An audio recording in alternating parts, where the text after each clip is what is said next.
لي للناس اسرار الختم والقطيعات بتاعتي الصح. اهلا بيك. وهات التكتيك الاحترافي على النار. حاضر. اول حاجه التسخين العالي. ده بقى ملف اللحمة الكامل، من أول ما تختاريها بعينك لحد ما تتحط في الطبق قدامك وتاخدي أول لقمة تقولي الله أكبر. يلا نبدأ بأهم نقطة ناس كتير بتغلط فيها، الختم. أولاً، دليل الأختام والجودة، اوعي تدفعي فلوسك قبل ما تبصي عليه. لون الختم: الأحمر لحمة بلدي، بنفسجي، أزرق، أخضر، مستورد.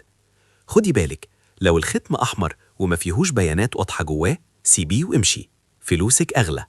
شكل الختم: مستدير، ذبيحة صغيرة السن، قطرة وأعلى جودة. مربع، ذبيحة كبيرة السن. كل ما كانت صغيرة كل ما استوت أسرع وإدت طراوة أحلى. الأرقام من 1 ل7، دي يوم الذبح، 1 السبت، 7 الجمعة.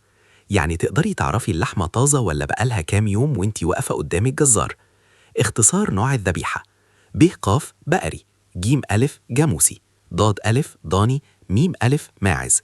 لازم تبقي فاهمة انتي بتشتري ايه، مش أي لحمة وخلاص. ثانياً، القطعية الصح للطبق الصح: كباب حلة، السن، قشر اللوح، الكلادة. الحتت دي تستحمل تسوية وتطلع طرية ومليانة طعم. البفتيك، وش الفخدة، ناعمة ومش بتنكمش في الطاسة. المشوي، ستيك، ريب آي، بيت الكلاوي، انتركوت. الدهون هنا سر الطعم، مش عيب. اللحم البارد، التربيانكو. صواني البطاطس والورقة، انتركوت. ثالثاً، التكنيك الاحترافي على النار: ممنوع غسل اللحمة. المية معناها بخار، والبخار يضيع التحمير. الطاسة تسخن كويس جدا، أول ما تسمعي صوت الشش اعرفي إنك ماشية صح. ما تزحميش الطاسة، الزحمة سلق مش تحمير. المرق يبقى سخن جدا، البارد بيشد اللحمة. التوابل: الصحيحة من الأول، المطحونة بعد التحمير، الخضرة في الآخر. التسوية تبقى هادية، الراحة على نار هادية هي سر الطراوة. سيبي اللحمة ترتاح دقيقة قبل التقطيع، العصارة ترجع تتوزع جواها وتديكي لقمة طرية.